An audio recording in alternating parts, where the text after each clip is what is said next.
Yun namang Paxilica, it is a chance in a lifetime.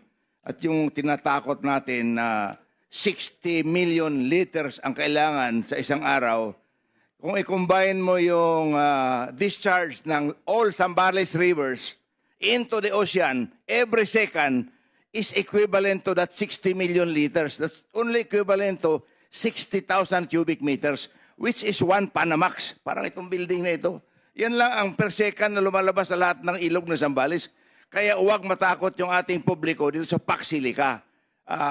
Just a small information.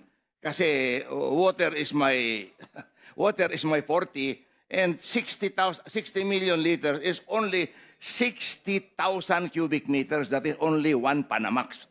Maliit po yung 60 million liters compared to all the rivers in Zambales discharging to the ocean. That's only 1 second. Ganun po. Kaya huwag matakot yung ating public dyan sa Paxilica. This is a chance in a lifetime. We must get this. Thank you. Mr.